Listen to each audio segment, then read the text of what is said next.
flashy girl from Flushing, the nanny named Fran. Oh, Mr. Sheffield. Miss Fine. Hello, everyone, and welcome back to Oh, Mr. Sheffield, a podcast about the 90s hit sitcom The Nanny. This is season 2 of the show, and we're also covering season 2 of The Nanny, episode 7, A Star is Unborn. I am Sean DiPasquale here with... Toria Sheffield. Whoa, Toria Sheffield in the flesh. No, because we're doing this over Zoom. Oh, fair. Okay. Or whatever. Fleshless Toria. Wow. Fleshless.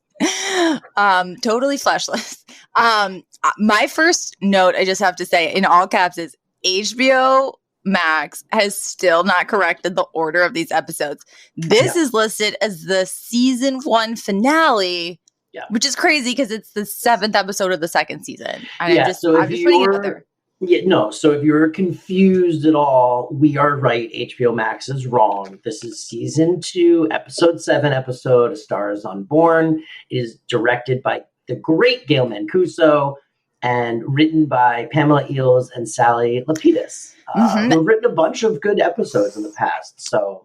And this is the episode where Fran gets cast in a Broadway production, an off-Broadway production, but a very legitimate one of Romeo and Juliet. Yes. And I mean, whatever. Everyone's seen the episode. It really ends up being a low-key remake of the movie The Producers. Yes. That's what this really. When we got to that scene, I was like, "Oh, this is just the producers." I know. I have my note literally goes, and in a very the producers like twist. We find ... But my first note on this, and Sean and I were talking a little bit about this before we started recording because I loved this episode, and he was kind of like, "Oh, it was cute," but I loved it because I thought it was fantastic culture clash.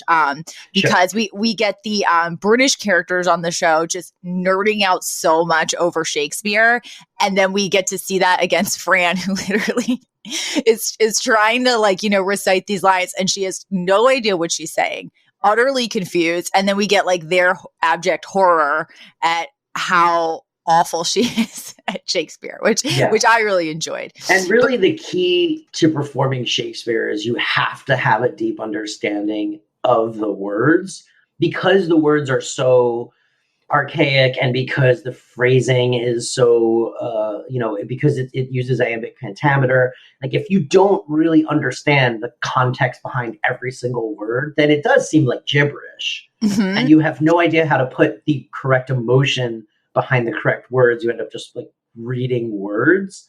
And that's what Fran does. Yes. Throughout this whole episode. Well, I also really enjoyed it because, almost anybody who is a working actor and gets cast on a sitcom, or many of them have very formal training as actors. So for me, there was some fun in seeing some of these actors get to flex a muscle that they probably never thought they were going to get to flex on a 8 p.m. American sitcom. I think that Daniel Davies and Charles Shaughnessy are just digging in. And I'm like, oh, I bet they loved this.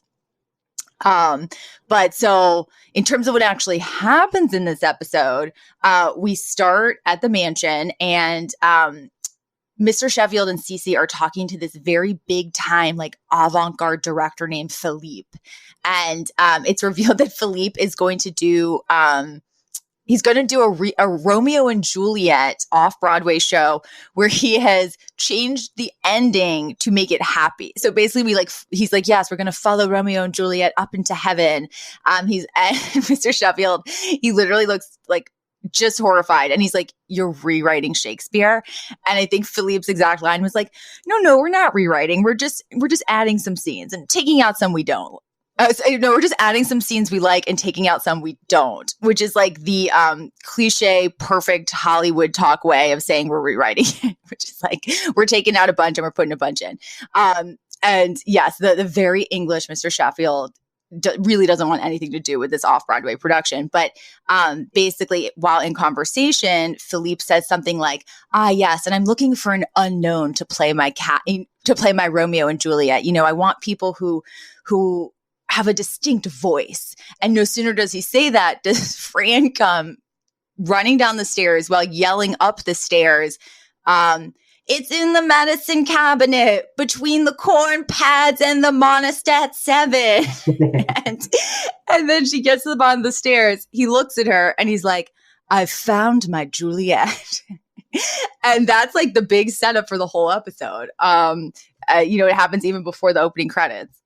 And Philippe, we should just quickly note, is played by the great Richard Portnow, who he's one of those actors that you're like, I know that guy when you see him. Because he's in everything. I mean, the guy has an IMDb page that goes on and on and on. He's worked consistently since 1980, all the way to like a lot of the times I feel like we get actors on this show who kind of petered out in like the early 2000s. I mean, this guy's got 6 things in pre-production. Wow. That he's signed to. He's probably most recognizable from The Sopranos. He was on The Sopranos for years and years and years. He was a Tony's attorney.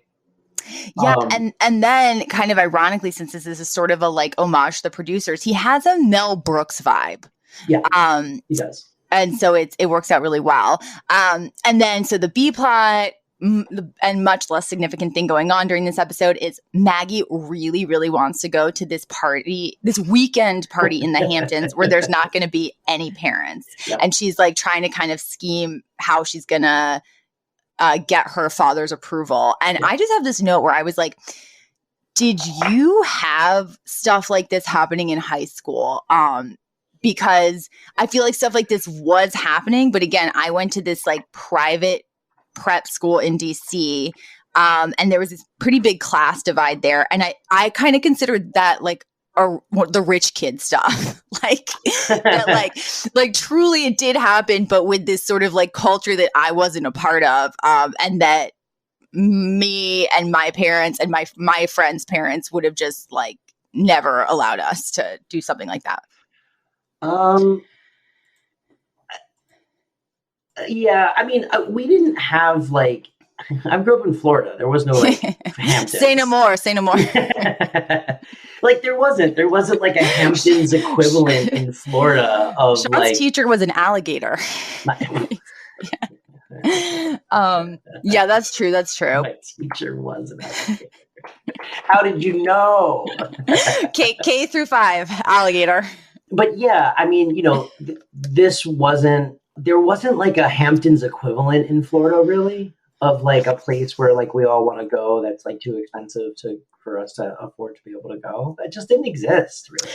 But so we then, so the next morning at breakfast, Fran's not 100% sure if she's going to take this quote unquote opportunity, but it becomes very, very clear that Mr. Sheffield does not think she has talent and thinks that if she takes the role, this is going to be a humiliating experience. And she is so offended by that she's like, oh no, like I'm doing it and you'll see. So she accepts the role.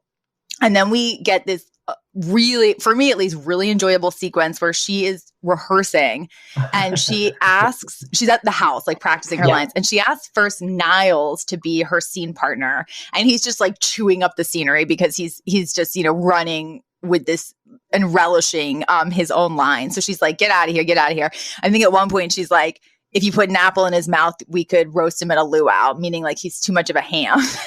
And so she's like, Mr. Sheffield, can you help me? And he's like, and at first Cece's like, I'm getting out of here because she like thinks it's going to be such a just grating experience to listen to Fran rehearse. But then Mr. Sheffield goes, yes, Miss Fine, I'll be the Romeo to your Juliet. And then Cece's like, wait a second, I'm actually staying, because she becomes, super jealous and wants to just like oversee this process. So then we have this very, adorable rom-com-esque scene where Mr. Sheffield is coaching Fran in her Juliet. And he's like, well, let's get in our physical space. And so he like positions her up on the stairwell so that she can be on the balcony and, yelling to her Romeo. And then he literally like climbs up onto it so that he can, get inches from her face. And then in this very, professional, glorious Shakespearean way, recites these beautiful words to her, and their faces get closer and closer. And then they share a kiss as they actually, and as Romeo and Juliet actually do in that scene. And it is like a heated kiss. And Fran is very clearly getting swept away by, this handsome man saying these beautiful words to her. And then afterwards she literally, as she walks down the stairs, stumbles a little because she's so like what is it? Verklempt. And I guess that's verklempt is sort of choked up. She's not choked up. She's just like woozy. Yeah, she's like, she's got like sea legs. Her legs get all wobbly, and she's like, ooh, wah, wah, wee, wah. Yeah, and Cece keeps being like, I'd take this directing in a different direction. I think people are tired of the romance of this play. Like, she's trying so desperately to like not have them be romantic together. And that is the second time they have kissed in the series. And this was a very romantic kiss. The first one was a little bit more of an excited kiss, but this was Yeah, I mean, it had heat. The kiss had heat for sure. And I don't think it starts that way. Like, well, at least not for Mr. Sheffield. I think he's saying the lines, and then you can sort of see Fran kind of slowly like turning to mush as he's like reciting these very romantic lines, like looking directly in her eyes. And then they sort of go in for the kiss, and then like, yeah, it seems like they both kind of, because even he gets like all like blushy and heated. It's a moment. Like they very much share a moment. And so I thought it was overall a very a delightful scene and a really creative way to get them in that situation. That also, serves a lot of comedic beats as well. What happens is, so Fran, is spending a lot of her time off rehearsing, and the house starts to become like increasingly in shambles, or like the household. Oh yeah. So like the living room's a total mess. The kids aren't getting to bed on time. And Mr. Sheffield's like, where is Miss Fine? She should have been home hours ago. And so she comes in, and first of all, the dinner that Niles has kept warm for her is now gone bad. And Niles is like, you couldn't have called. He like runs out. And then Mr. Sheffield says something, he says something very similar, like someone's been out late. And she's like, gosh, are you two on the same cycle? Which is another period joke, which we know you did not like last week. But basically, she's like, I'm gone. I'm stumbling because we're doing this earlier than usual, which was my idea, but I'm clearly not awake yet.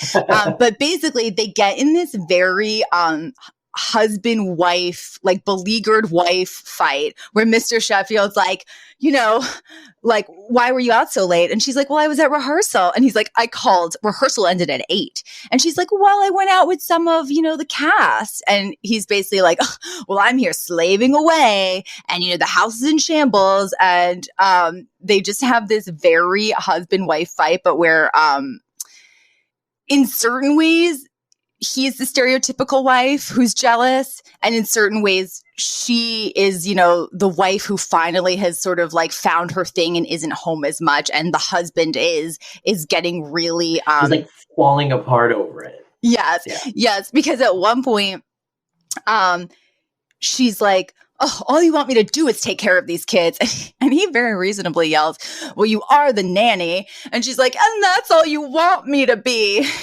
She also has a great line where she goes, it wasn't my decision to have 3 children. Yes.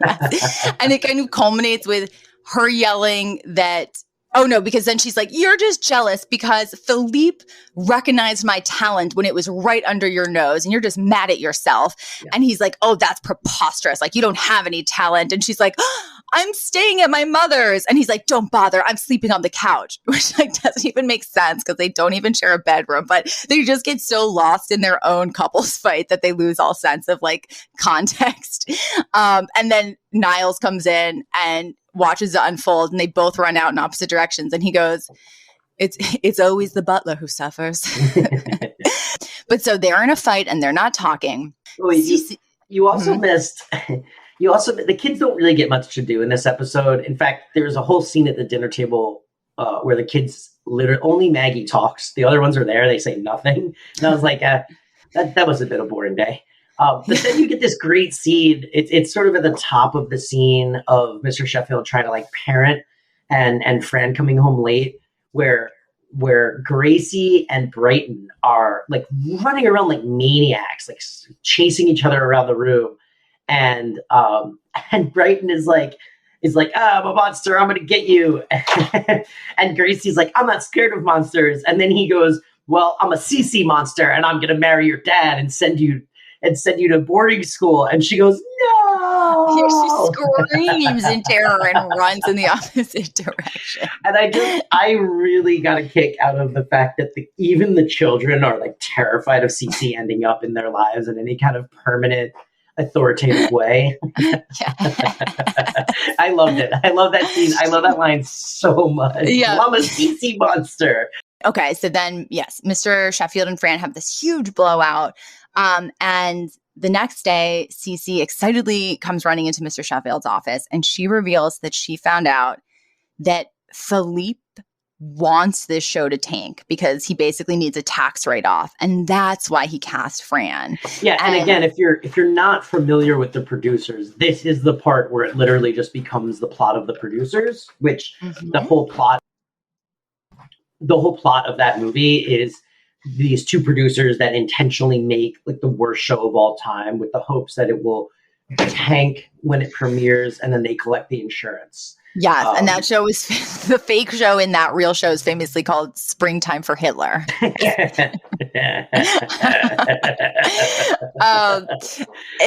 you haven't seen the producers, immediately stop what you're doing and see the producers. It's so good.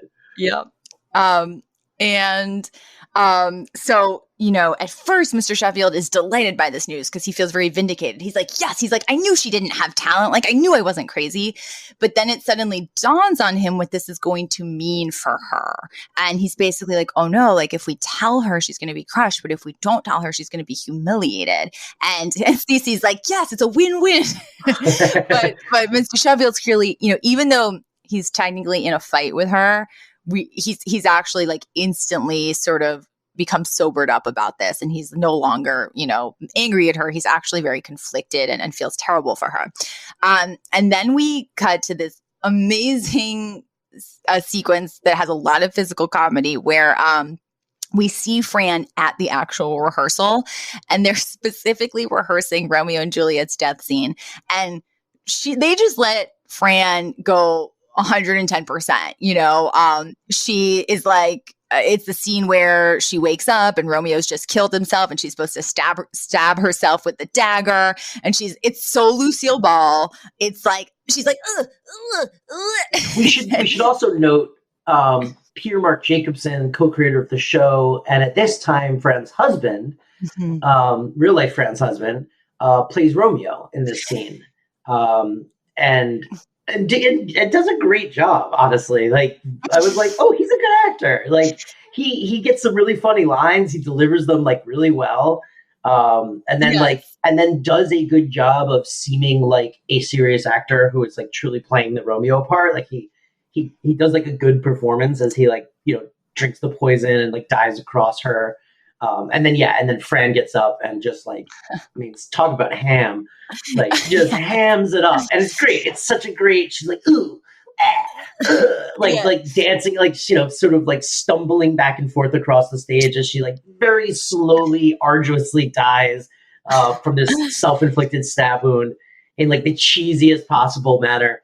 We also have this very, you know, New York theater-y beat with Peter Mark Jacobson, who's playing Romeo, where at one point he's off to the side watching Fran with this other actress. And this actress is like, I don't get it. Like, how could she get cast as Juliet? And Romeo is like, well, you know, you should have slept with the director. And she's like, I did. And I only got 2 lines, which is already like kind of a dark joke. But then he goes, well, I slept with him and I got Romeo. And later that will come back around because so what ends up happening is Mr. Sheffield comes to visit her on set, and everyone is like completely, you know, going gaga over the fact that Maxwell Sheffield, this big time producer, is there, and all the actors are kind of surrounding him. And then it's clear he's there to see Fran. And that same actress from earlier goes, "Oh, she's sleeping with everyone." And then Romeo / Peter Mark Jacobson goes, "Yeah, pretty soon she'll have her own sitcom." Which is like a very meta joke. Super meta joke, but like the audience loved it. It. The studio audience was like, yes, very good. Good joke. Solid joke. Good joke. And then, so yes, Mr. Sheffield comes to set, and he basically, you know, takes Fran aside and he apologizes for the things he said to her during their fight. And then he's about to tell her, you know, the reality of what's happening with this play. And he's clearly dreading it because he doesn't want to break her heart. But she's like, no, I already know what you're going to say. And he's like, you do? And she's like, yeah, you're going to say that, you know, the kids really need me and the mansion's a mess. And you know, I don't really belong in this, you know, fancy theater environment anyway. And you know, you're right. And he's like, I am. And she's like, yes, you are. And she's like, I just hope Philippe's not too disappointed. So it resolves itself in, you know, a very neat little way where he doesn't even have to break her heart. And she's decided on her own that this really isn't for her anyway. She also says, and between you and me, Philippe is not the greatest director. so, you know, we get to wrap that up in a nice little way. And so that's the episode. I feel like we can move on to our segments. Let's do it. Segments. And now, segments. So, segments. Yeah, no, I think we should move on to segments. We can move on to our segments. And now, segments. Segments with Sean and Toria. All right. Favorite lines and moments. All right. Well, I mean, there's a line. Okay, so early on, Niles is explaining how he can help Fran rehearse for this because he played. What's the character's name that he played in? He played the Baroness in The Sound of Music. He played the Baroness in The Sound of Music because he went to an all boys school, and then Fran has a slide where she goes, "Wow, you British guys really know how to play women," which it just got a laugh out of me. I also really like the "I'm a CC monster" line. I thought that was such a good. It gives you insight into the kids you haven't really had yet, and it gives you insight into their relationship with CC, which is as damaged as you would imagine it would be, which is just that they're like terrified that their dad might marry this like basically like heartless, like cruel woman.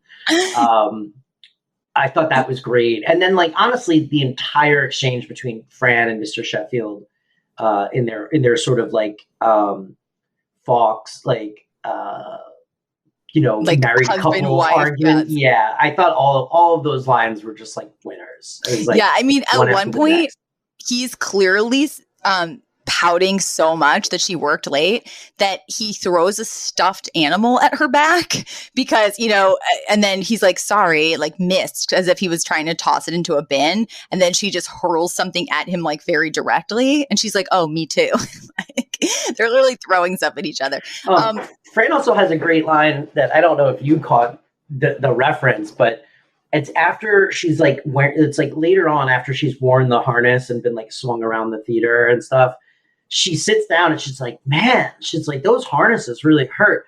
That Mary Martin must have had a hide like leather. And like, yes. Like, so Mary Martin played Peter Pan very famously. Mary Martin was this Broadway actress. She played Peter Pan in the Broadway version of Peter Pan. Peter Pan is often played by a woman, I think, just because she plays a little boy too, usually. Boy. Yeah. It would just honestly be so off-putting for a grown man to play the little boy part. Yes, that's what. That also, you know, if you were a child of the 80s or early 90s, there was famously a VHS tape made of that show that every kid had. It was broadcast on NBC or CBS or ABC, like broadcast this like taped theatrical version of Mary Martin's Peter Pan. And it was like, for a long time, the definitive, like, staged version of Peter Pan was Mary Martin's performance So this was a very very relevant reference at the time. And I watched it, I was like, man, that's a reference that I don't know that anyone would even get. Oh anymore. God, I guess that shows how out of touch I am, because I instantly got it, and it didn't even occur to me that kids would. God, that's sad. That dates us. But Yeah. I just remember being a small child, and somebody saying, like, some adult being like, "Oh yes, well, but that is a woman. Like, that is a grown woman." Yes. And I was like, "Shut the front door." I had the same reaction. Like, where I was like, what do you mean? That's a little boy. Yeah, exactly. That's Peter Pan. One of my favorite lines was, so when Cece, comes in to reveal the news that Philippe wants this play to fail, she comes running in and she's like, "I just heard the most delicious news." And then Niles goes, "Well, why don't you run off, make a friend, and tell them all about it?" Like, it was like, get out of here. Nobody cares. We're not your friends. Yeah. There's also Maxwell Sheffield gets a really good line. He doesn't usually get like zingers. But it's when Maggie's asking him if she can go away, and she's like, please, like, tell me why I can't go. And he's like, "I won't let you go. You're too young. It's this, it's that." And she goes, "Well, by the time Juliet was my age, she had already gotten married, had sex, and died." And he goes, "Well, now you see what happens when you don't listen to your father," which was excellent. It was an excellent comeback to that line. Yes. He also, there's a later exchange that's pretty similar where I was just like, wow, touche, Mr. Sheffield, because she says something like, "Give me one good reason why I can't go." And she goes, "Because I won't let you," and walks out. Like, ooh, power move, but from Dad. Yeah. And the last thing that I have flagged is when Fran is on set. And by the way, they make it very known that all of these actors and actresses are very much giving her the cold shoulder. Like, they are not happy that she got the lead. But so she sits next to actually the woman that had mentioned that she slept with the director and only got 2 lines. But so Fran's like, "Wait a second, like, I know you from somewhere." And the woman like looks very pleased and a little smug. And she's like, "Well, I have done 6 Broadway shows and several national tours." And then Fran goes, No, it was a commercial. You're the Less Than Fresh girl." which I Googled, it was an actual douche commercial. Yeah, it was. You don't remember that? Oh, I remember that. I think it was a little before, but you know what? The commercial the girl would go, "Did you ever get that not so fresh feeling?" And then they like the whole commercial was just about like douching. Well, you know what though? I looked up some of the old commercials. I could not verify it, but this actress might have legitimately been in a Less Than Fresh commercial. Yeah, they look very similar. Their voices were very similar. She would have been a little younger though. So that would have been a great joke. That's pretty great. Yeah. Yeah. Regardless, very funny joke. That, and the thing is, it rings very true to New York acting, where you could be an incredible, Shakespearean performer or been in all of these really high profile theatrical performances that nobody outside that community would know about, but they will know you from like the one humiliating, hemorrhoid commercial or something you did. Yeah. And to them, that's the coolest thing. That's the whole thing with being on Broadway, right? Is it's like, yes, it's like a huge deal to get on Broadway, but like only people that go see Broadway shows know who's on Broadway. Okay, so for nanny trivia, I randomly, while perusing the web, found this 20-minute documentary that I think must have been part of a nanny box set special or something like that. It's called Creating the Nanny.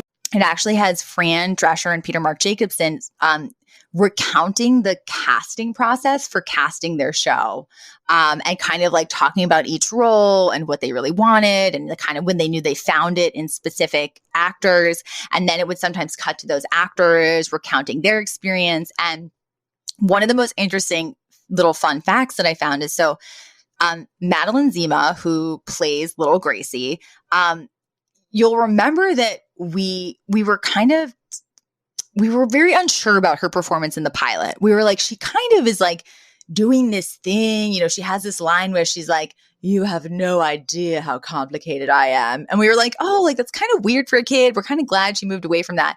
Well, she actually says that like the actress who's, about 16 or 17 during this little documentary, she's like, "Oh yeah, so when I went into my audition to play Gracie, my mother told me to act like Tallulah Bankhead and Betty Davis, or Bette Davis, sorry. Oh, that makes sense. And she goes, so I would watch them and I would lower my voice and I was delivering my lines like that. And that actually, I guess, translated well in an audition because they were probably looking for a little girl with some gravitas, you know? And so when you rewatch that pilot and you have no idea how complicated I am, you're like, oh yeah, it's Bette Davis. Like it just like made so much more sense. It's like clicked. Yeah. That does, yeah. I mean, that is exactly what she sounds like. That's incredible. Mm-hmm. Interesting. What's this IMDb update? So, okay. Have you gotten into some really vitriolic war with someone? Yeah, it's just like so IMDb has a section goofs, right? Which is usually like saved for like a screw up, you know, like something the show got wrong, or like a cast member, you know, a crew member visible in the background of a shot, or like notice, you know, she exited stage left, but in the next room comes in, you know, the other door. Yeah. Or famously, you know, they left a water bottle on a table during a Game of Thrones episode, like stuff like that, right? So in this episode's goofs section, it has this whole paragraph about how, you know, when Fran is swinging around and everyone breaks for lunch and she calls out, "Wherefore art thou, people?" She actually gets it wrong because wherefore art thou means why, not where. And so she's actually asking, why are you people, instead of where are you? And then they add, however, Fran doesn't have any higher education, so more than likely wouldn't know this. So that's bad enough. But then someone has like reframed that whole thing. And so the section that this is placed in is now titled "Incorrectly Regarded as Goofs," because clearly someone was like, that's not a goof. It's just a funny line. Like she's literally just like flying in the air and she's like, "Wherefore art thou?" Because it's like funny and a famous line from the play, and not because she's like literally trying to ask, "Where are you people?" So again, I don't know what's going on with IMDb, but like everyone has to calm down. It is the height of people being as annoying as humanly possible. It also feels like it's like, wow, cool flex dude who's showing how smart they are by writing on IMDb that this character on this 90 TV show maybe misquoted Shakespeare. Like, we get it. You're smart. Yeah, well, it's one of those things, and I think we encounter it a lot in geek fandom culture and comic book culture, where it's like, wow, all you've done is revealed that you are a deeply insecure person because you needed to feel good about yourself by showing all of us that you knew this, and truly, you've just proven yourself to be insufferable and hey, really not chill. But that's why I said that's why my favorite type of person is just a chill, knowledgeable person. Where, but did we have any Yiddish this episode? Because I didn't catch any Yiddish. I didn't clock any Yiddish. So what I did was I just, this is almost an extension of Nanny Trivia, where I just, I was wondering, like, does Yiddish theater exist? This was a very theater centric episode, and I don't really know. So I looked into it, and it really is a thing. It says from probably Wikipedia, honestly, is where I got this. But, it says Yiddish theater consists of plays written and performed primarily by Jews in Yiddish, the language of the Central European Ashkenazi Jewish community. The range of Yiddish theater is broad: operetta, musical comedy, satire, melodrama. And it says it was even some modernist plays. It says at its height, its geographical scope was comparably broad. From the late 19th century until just before World War II, professional Yiddish theater could be found throughout the heavily Jewish areas of Eastern and East Central Europe. What happened post-World War II? That's weird. I wonder why that stopped during World War II. But it could also be found. So weird. It could also be found in Berlin, London, Paris, Buenos Aires, and New York City. Themes such as immigration, poverty, integration, and strong ancestral ties can be found in many Yiddish theater productions. And it did exist before the late 19th century, but it just really hit its peak around then to whatever happened in 1945. Cut off at the knees right before World War II. Strange. That's kind of cool, though, that there was Yiddish theater. That's actually pretty awesome. Makes me want to go dive into that a little bit more. And then for the Fran or the Cece, I don't think either of us are Cece's in this episode. I relate to Fran in that one of my greatest sadnesses in life is that I'm terrible on camera and as a performer, which is maybe a sadness of a lot of people who like to write, which is like you wish you could translate, but I don't have that it factor. But I know it. I know it. So maybe I'm the Cece. Well, and I related to Fran in this episode because I'm a ham, baby. Put me up on a harness and swing me around. I mean, if someone gave you the opportunity to do the death scene the way she did it, my God. And I think that's an episode of Oh Mr. Sheffield podcast, right? I mean, we didn't miss anything. This was, I would say overall, this was like a very cute episode, very light on plot, Not a lot happens in this episode. The B plot is almost non-existent. I think a lot happened. Fran, she has this big brush with fame that doesn't pan out. And then, we have a kiss with Mr. Sheffield and, it was enjoyable. I mean, it was for a simple episode. We talked for almost an hour, which is really going to come back to haunt us in editing. It sure will. If you like what we have to say, or if you don't like what we have to say, that's also valid. You can find us online at Oh Mr. Chef Pod. That's with 2 F's. We're on Instagram. We're on Twitter. You can look for Oh Mr. Sheffield Podcast on Facebook to find us there. You can find me on Twitter at Sean Wrights. And Toria, where can people find you online? Instagram, Toria Sheffy, 2 F's and a Y.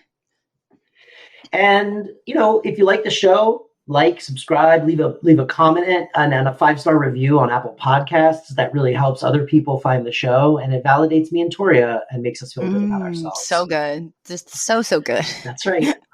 And that's the episode. Join us next week as we talk more about The Nanny starring Fran Drescher, the hit sitcom from the 90s. And that's it. Goodbye. The Flushing Girl from Flushing, the nanny named Fran. Oh, Mr. Sheffield. Miss Fine.